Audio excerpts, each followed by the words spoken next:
രാജ്യം ഭരിക്കുന്ന BJP ഇപ്പോൾ ഈ വഖഫ് ഭേദഗതി ബില്ലിന് വേണ്ടി വലിയ തോതിൽ വാദിക്കുന്ന ഇന്നിപ്പോൾ സഭയിൽ ഒക്കെ സംസാരിച്ച ഈ BJP എന്ന് പറയുന്ന രാഷ്ട്രീയ കക്ഷിക്ക് ഒരൊറ്റ മുസ്ലിം MP ഇല്ല. അതാണ് ഇതിൽ ഏറ്റവും പ്രധാനപ്പെട്ട കാര്യമായിട്ട് നമ്മൾ പരിഗണിക്കുക. ഒറ്റ മുസ്ലിം MP ഇല്ല. ലോക്സഭയിൽ 240 സീറ്റുകൾ BJPക്ക് ഉണ്ട്. രാജ്യസഭയിൽ 92 BJP MPമാരുണ്ട്. പാർലമെൻറ്റിൽ ആകെ 332 അംഗങ്ങളുണ്ട്.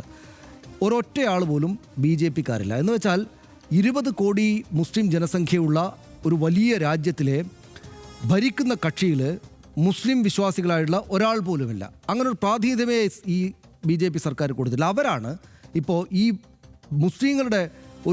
മുസ്ലിങ്ങളുടെ വിശ്വാസപരമായിട്ടുള്ള സംഗതിയുമായിട്ട് ബന്ധപ്പെട്ട് ഇങ്ങനൊരു വഖഫ് ഭേദഗതി കൊണ്ടുവന്നിരിക്കുന്നത്. ഇതിപ്പോൾ ഈ പറയുന്ന സ്വത്ത് എങ്ങനെ ഉണ്ടായതാണ്? ഞാനൊരു ഇസ്ലാം മത വിശ്വാസിയാണെങ്കിൽ എൻ്റെ വിശ്വാസം കൊണ്ട് ഞാൻ കൊടുക്കുന്നതാണ്, ദൈവത്തിങ്കിലേക്ക് സമർപ്പിക്കുന്നതാണ്. അതായത് 1 സെൻറ്റ് സ്ഥലം പോലും മനുഷ്യർ വിട്ടുകൊടുക്കാത്തൊരു കാലത്ത്, 1 സെൻറ്റ് സ്ഥലത്തിൻ്റെ പേരിൽ പോലും അതിർത്തി തർക്കങ്ങൾ ഉണ്ടാകുന്ന സ്ഥലത്ത് സ്വന്തം വിശ്വാസത്തോടുള്ള, മതവിശ്വാസത്തോടുള്ള, ദൈവവിശ്വാസത്തോടുള്ള ദൈവത്തിങ്കിലേക്ക് സമർപ്പിക്കുകയാണ് ഈ ആളുകൾ ചെയ്യുന്നത്.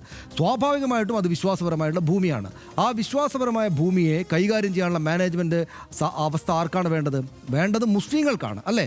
മുസ്ലിങ്ങൾക്കാണ്. അപ്പോൾ എന്തിനാണ് ഇത്രയും നാളുള്ള ഇടത്ത് നിന്ന് മാറ്റിയിട്ട് അമുസ്ലിങ്ങളായിട്ടുള്ള ആളുകൾ കൂടെ ഉള്ള ഒരു ബോർഡിന് ഇത് ഏൽപ്പിച്ചു കൊടുക്കുന്നതെന്ന പ്രാഥമികമായ ചോദ്യത്തിന് മറുപടി നൽകാൻ ഈ ഘട്ടത്തിൽ ആർക്കും പറ്റിയിട്ടില്ല. അമിത്ഷാ അവിടെ പറഞ്ഞിരിക്കുന്നത് അങ്ങനെ ഉണ്ടാകില്ല എന്നാണ്. അങ്ങനെ ഉണ്ടാകില്ല എന്ന് വെച്ചാൽ മുസ്ലിമായിട്ടുള്ളൊരു CEO വേണമെന്നും മുസ്ലിം മതവിശ്വാസത്തിൽ 5 വർഷങ്ങളിൽ നിന്നാൽ മാത്രമേ അങ്ങനെയുള്ള ആൾക്ക് മാത്രമേ സമർപ്പിക്കാൻ പറ്റൂ, മുസ്ലിങ്ങളായിട്ടുള്ള ആളുകളാണ് കൈകാര്യം ചെയ്യേണ്ടത്, ഈ വഖഫ് ബോർഡ് അങ്ങനെയായിരിക്കണമെന്ന് പ്രത്യേകമായി പറഞ്ഞ നേരത്തെയുള്ള ഭേദഗതിയിൽ നിന്ന് ആ കാര്യം അമുസ്ലിങ്ങൾക്ക് കൂടെ അകത്ത് വരാൻ പറ്റുന്ന വിധത്തിലേക്ക് ഇത് വിന്യസിച്ചിരിക്കുന്നത് എന്തിനാണ് എന്ന കാര്യം ഇവിടെ വന്നിട്ടേ ഇല്ല എന്നാണ് ഏറ്റവും പ്രധാനപ്പെട്ട കാര്യം. ഇതിനകത്ത് വഖഫ് ഭേദഗതി കൊണ്ടുവരുന്നതിൽ ഒരു തെറ്റുമില്ല.